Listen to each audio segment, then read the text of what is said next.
Jehovah, you are omnipotent. Jehovah, you are.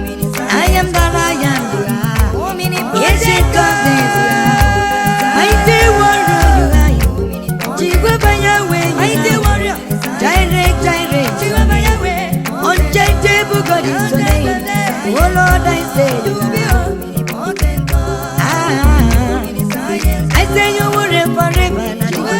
Oh, you will reign forever. Oh.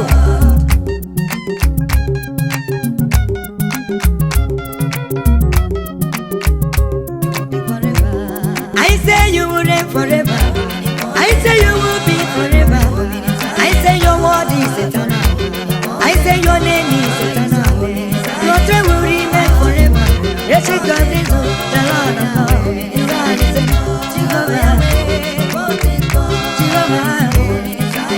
mighty warrior, Jehovah Nissi, Jehovah Yahweh, Jehovah Nissi, Jehovah Africa. Everything about you, they are eternal. I will worship you forever. I will worship you throughout my life. Jehovah, Jehovah, you are.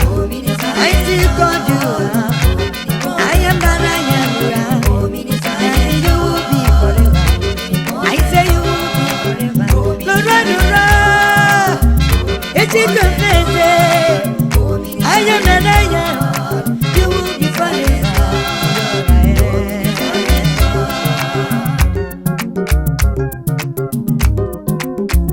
When I look around and see the great thing you have made, your majesty. When I look around and see the firmament of heaven, you will reign forever.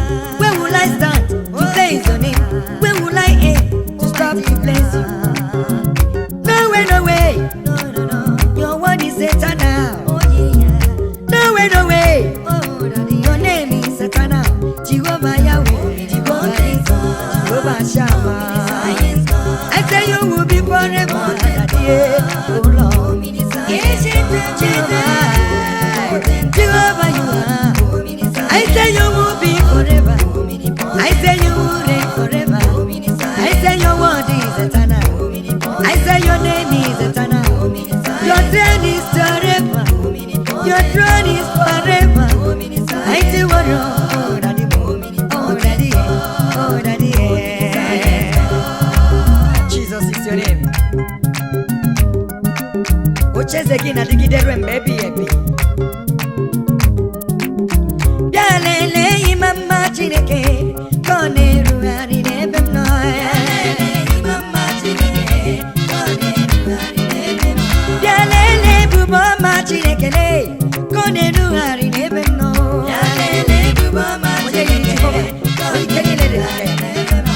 Dalele ikoma CHINEKE koneru ari nelisile. Dalele buboma CHINEKE koneru ari nebem no.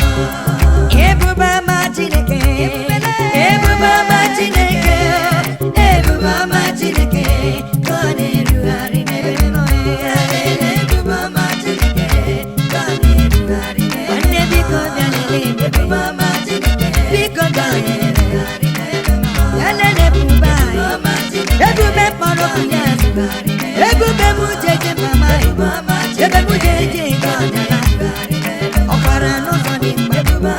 Oye ti wadiri me o, opagiti mu gabani EBUBE. Opagi bokana pawe, opagi bonye nenye mu EBUBE. Yezele, yalele EBUBE CHINEKE, koneru ari nebem no. Yalele EBUBE CHINEKE, koneru ari nebem no. Sister Lizzy Nwokocha nekele Chukwu, ihe ọma merele ọ dị m egwu o. Yalele EBUBE CHINEKE. Umuchukwu bịa biko bịa n'usoro m kelee eze ebube. Ọ na-erugharị n'ebe m nọ lee. Yalele EBUBE CHINEKE, ọ na-erugharị n'ebe m nọ. Ewo EBUBE CHINEKE, EBUBE CHINEKE, ebube lele.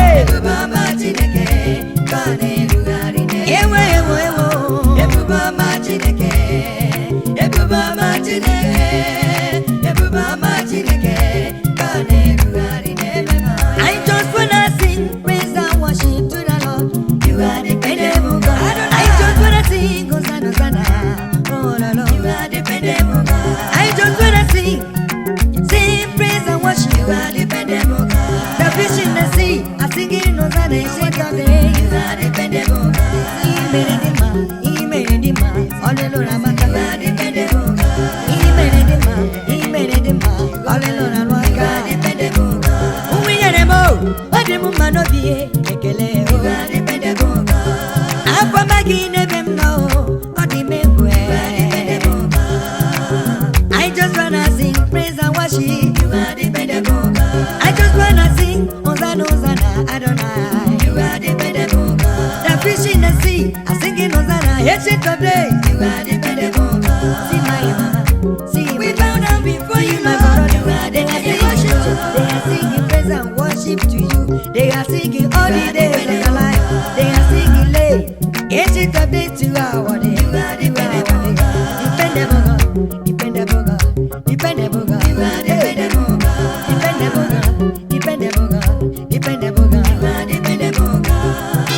You are dependable God. You are dependable. You are dependable God. You are dependable God. Jehovah. You are dependable. You are dependable God. You are oh no. You are dependable God. Jehovah. You are dependable God. In my church. In my job, I will sing praise and worship to Jehovah, for He's worthy to be praised. In my home, I will sing praise and worship to you, Lord. You have given me life. Where will I start? Oh, you have given me children. Where will I end? Your favors lay, your blessings are. I will sing praise to you, Lord. I will sing praise to you, Lord. Jehovah Yahweh.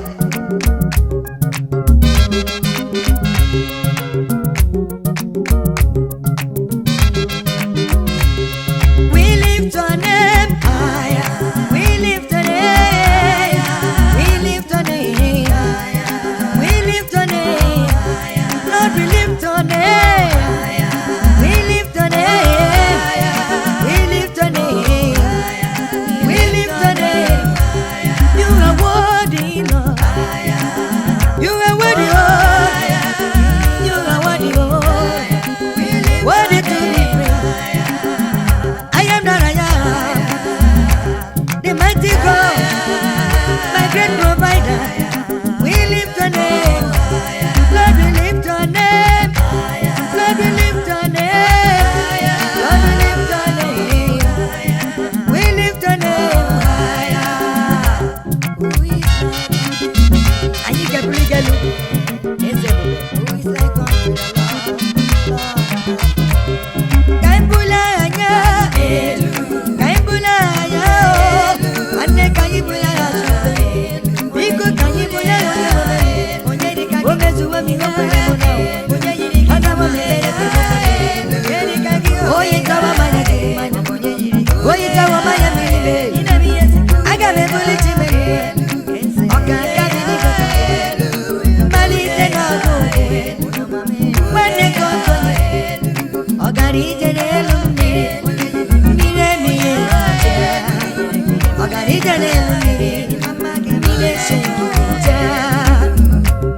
Onye nazo ozoro ukwu n'elu ogwu, aga m ebuli gị elu, aga m enye gị otuto, ka anyị bulu agha nye bulu agha Chioma, bulu agha nye ememe, bulu agha Chioma, bulu agha Jehova, bulu agha Chioma, yara nye otuto, ka anyị tọpụrụ agha.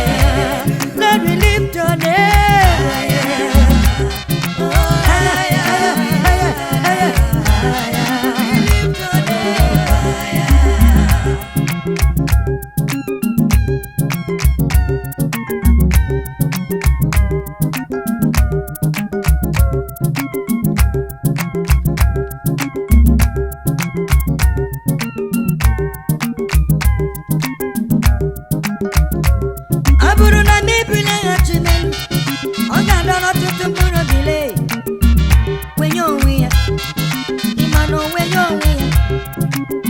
If you leave the name of the Lord high, He will draw many souls unto Himself. Unto Himself. I will bring you up right I will lift his name high. I will magnify his name. He has done it again. Higher, higher,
Lady will shake, they will tremble because the Lord is coming home. Hey.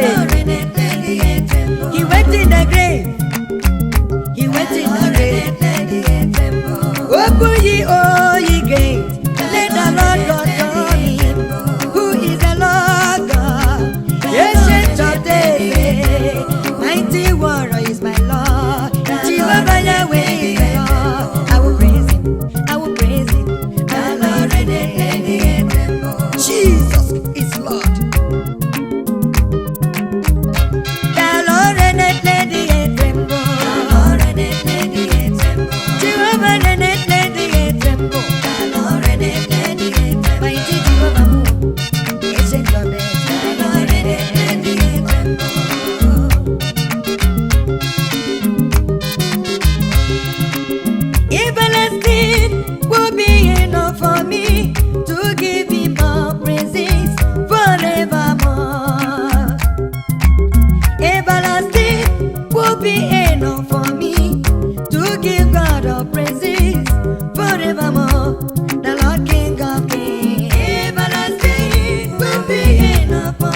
onye na-aza ekpere ewo ewo ebi ebile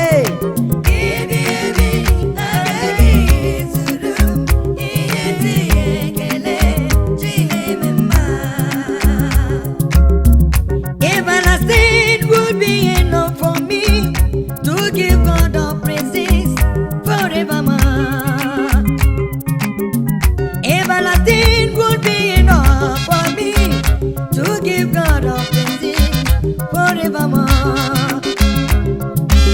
He has done it again in my life. That's why I'm singing. That's why I'm rejoicing.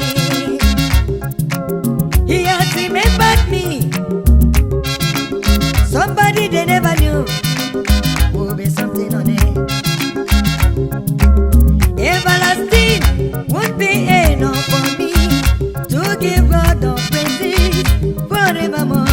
Come on, let us sing to the Lord. Everlasting would be enough for me to give God the praises forevermore. God is turning my mistakes into miracles. He's turning my losses into gain. Yesterday is trials, but today I've triumphed.